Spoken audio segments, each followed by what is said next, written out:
life yako imekuwa transition from one character to another, character to another. So Baba Methu alitoka wapi? Juu mimi last time I checked nilikuwa Baba Methu. By then nimekuwa na characters mingi. Nilianza kama dancer. Correct. Niko na dancer IGP and nitasema kitu about dancing right now.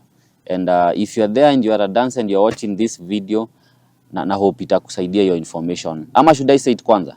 You should say it. Sawa. So dancing, hiyo time niliona high GP. And the reason why, it's because kulikuwa na a lot of dancers. Yeah.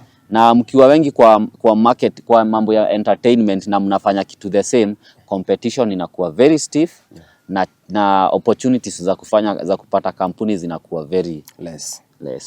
So it's because unapata kama saa hii it's happening in TikTok, and that's why I will be so confident kusema saa hii kwa TikTok tuko na TikTokers na tuko na dancers. Correct. But wote wana dance. But in TikTok tuko na dancers na tuko na TikTokers. TikTokers nitasema ni wagani? Ni wale watu wenye anaona there is a certain guy anaitangwa Tile Park Bro. Yeah. That guy is a dancer, not a TikToker. He's a dancer who is posting on TikTok. Why? Anafanyanga moves zake. Yeah. Anatuonyesha hadi creativity. Anavaa costume. Kuna ingine walichapa advert ya Sprite, walichapa amevaa kama mama wa soko, wakavaa kama wa mama wa nduthi, wa nduthi. And the dance was so good. Sasa saa hii kuna wenye wanaona hiyo dance, I mean unakuja unawaambia wase nataka tufanye hivi na hivi. Na yeye hata mimi nitafanya hivyo. Yeye anafanya hivyo, anapost, anajiita dancer. Hakuna mtu atawahi kukunotice ukifanya dance za wenyewe. If you know you are a dancer, kindly fanya choreography yako. Jiaminie. True. Ngoma wakati inatokea TikTok, wacha kufanya dance za watu. Kufanya dance za watu si vibaya, but wewe inakulimit kama dancer kufika point unataka. Fanya dance zako. Ukiweza na kuomba, weka comedy ndani ya dance, weka acting kwa dance, ile acting kidogo kama ile watu wanajifanya dance amekujamia. So unamwonyesha hapana, mbona unanijamia, unamdansia, unafanya transition ya nguo, manzi anashtuka. Kuna hizo be creative as a dancer. Usikuwe tu dancer unaenda tu kwa tao, unashinda ukirekodiwa pale ukidance venye mna dance nyinyi wote the same, sijui nini hizo moves nini yeah. Kuwa creative as a dancer. So hiyo time mimi niliona hapana, dance kila mtu anafanya kitu the same, and hii haiwezi.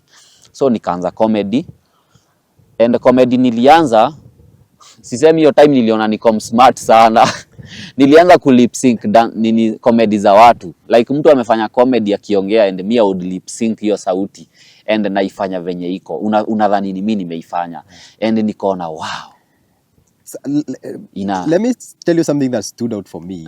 And ndio ilifanya hata ni like I start paying closer attention. Ni your facial expressions. Bas, by the Juni make sure hii ni ya comedy, kama hauko funny venye unaifanya, you have to, lazima utafute kitu kingine. So me I came up with the nini ya kukua so good in facials.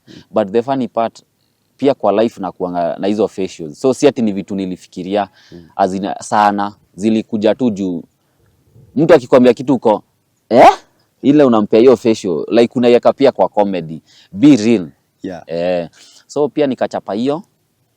After that I came up with a character ya mama, alikuwa anajiita Mama Njoroge, and I came up with an idea ya hiyo time nilikuwa najifunza editing.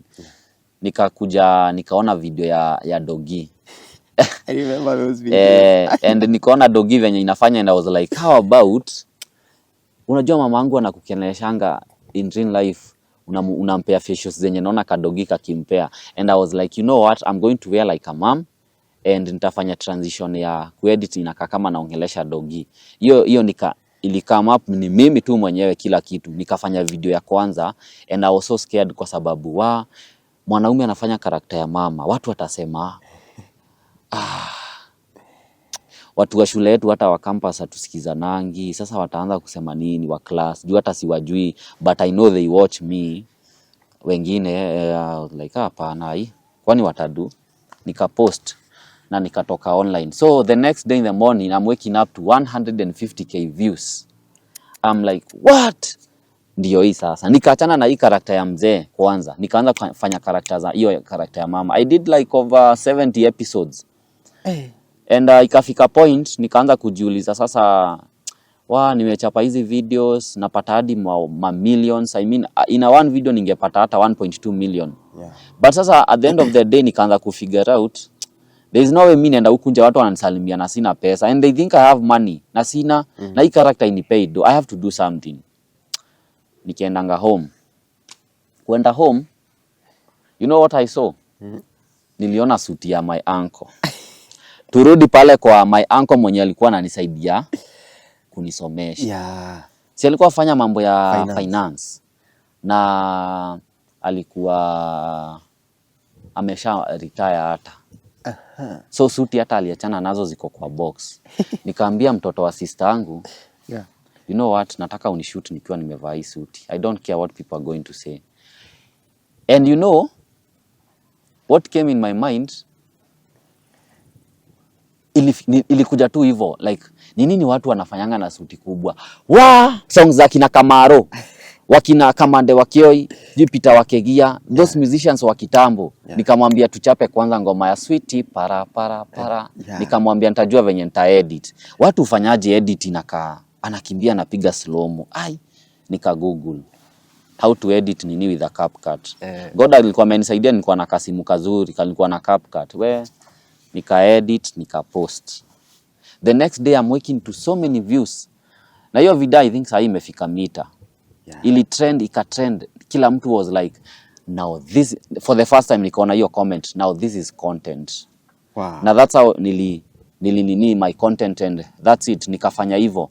And uko katikati nikishoot hizo video, nikaambia best yangu, huyo mtoi wa sister yangu, nikamwambia nataka unirecord nikisema venye wase wanasemanga ati mama alienda wapi? Alienda. Sawa, mwambie akirudi, mwambie nimefika kwa mama Methu kuchukua pesa ya chama narudi. I didn't see it kama kitu funny, but it was funny how, the funny thing was how nilikuwa nimevaa, not what I was saying. Me, I thought the funny part was how nilikuwa nimevaa. And nikaanza kuongea kama mzee, enda umwambie nimeenda kwa mama Methu narudi. Basi sasa naongea Kikuyu. Sasa the word Methu ilitoka tu, unajua ilitoka tu once, but nilisema kwa mama Methu. And sasa that's how the character Baba Methu ikakuja. Juu the next video nilifanya nikiuliza nikipeana direction venye wazee waocha venye wao upeana direction. Nikiwa nimevaa kama kamzee. Nikaanza kusema ati unajua utaenda hivyo, sasa niko naongea upige kona hapo, utakuta kuna makaa inachomeka hapo. Usisimame hapo, igia kabisa. Kuna viazi utakuta zimewekwa, usichukue hata moja.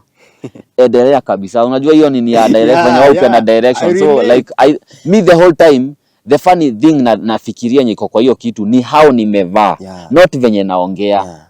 Kumbe watu wanabambika na venye naongea. And that's how Baba Methu akazaliwa. And nika drop ile character ya mama, nikaachanga kuifanya cause I kind of felt haikuwa inanisaidia. But inarudi in a professional way.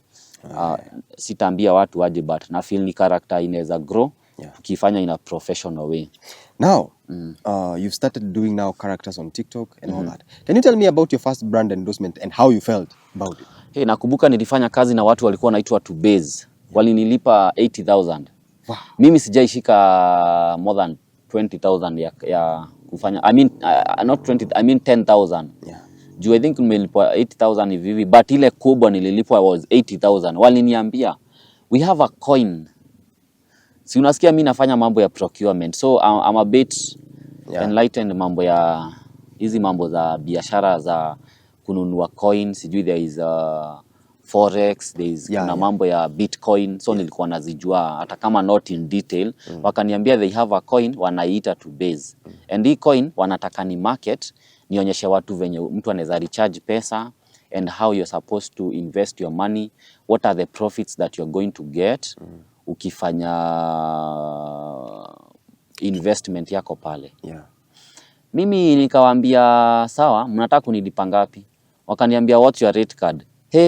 Mimi unasikia mimi ni Mkikuyu, nikajua hapa sasa ndio hii nilikuwa nimengoja. In my mind niliishi kujiambia nikiwa approachwa na kampuni ya betting ama kampuni yoyote inahusiana na kitu ina deal na pesa mingi, na waitisha kitu kama 50,000.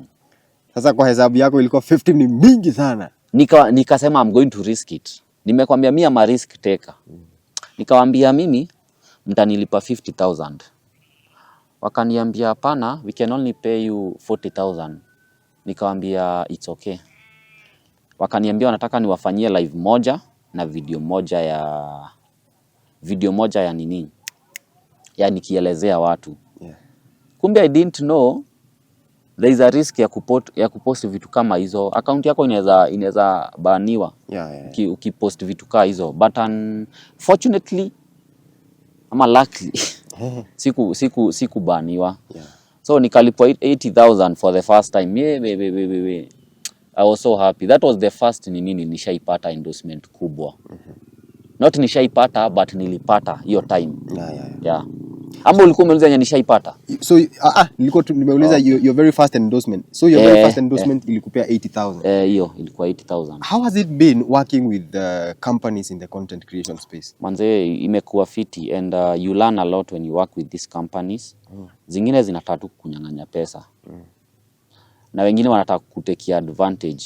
So naambianga mtu ukiwork na kampuni, it's not about the money.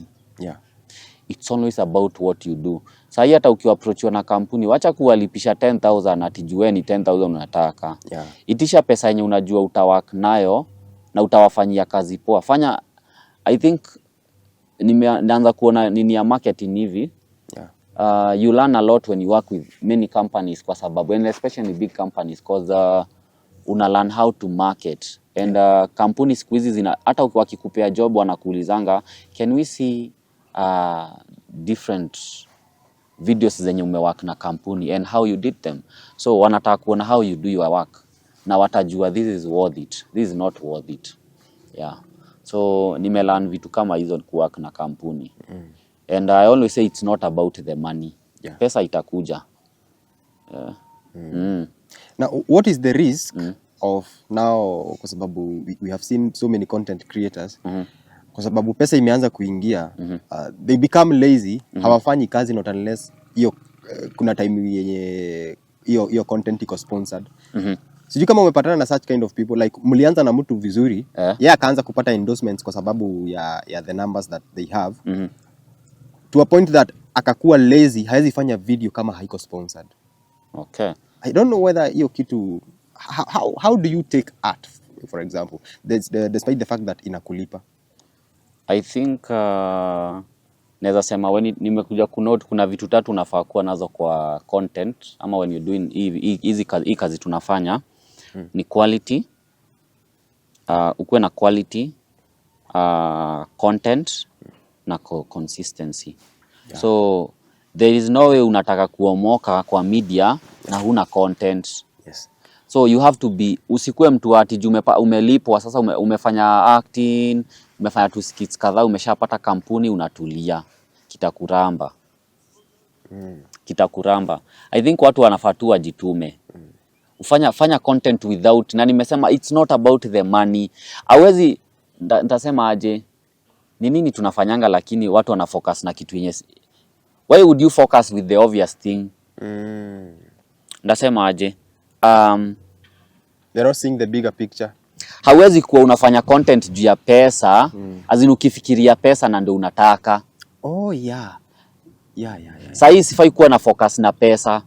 Azin hiyo ndo najua the goal. So sifai kufocus na goal, nafaa kufocus na challenges na kitu nafaa kufanya ndo nipate pesa. Correct. So sasa hii nafaa kufocus na content, quality na consistency. Juu pesa itakuja nikiwa na hizo tatu. Hawezi focus na pesa na una quality kwa media. Yeah. Hawezi focus na pesa na upost videos. Hawezi kaa kwa nyumba unangoja kampuni ku approach na upost content. You have to post, you have to be consistent. Like unajituma, like jitume man, cause sahi nini ina change. Na kama ume note kwa especially kwa dancers, na narudia dancers dancer sahi kila mtu ako na quality. Ama hujawaona tao? Kila mtu anashutiwa na kamera. But we don't want that. Tunataka kuona nani ako creative. Nani anavaa, nani ako creative. Huyu hadi ana act. Huyu hadi anavaa costume. Huyu ndo tunataka. Wewe una dance tu taoka wengine. You have to do something. So sahi we have to accept watu wameanza kutumia kamera kwa content. Watu wanazitumia, but nani creative? Nani anajituma sana? Hivyo ndo tunataka kujua. So I think ni hivyo tu naweza sema. So content creation as a way of making income or as a way of making a living, Nikitu, you can attest to it because it has started paying you, right?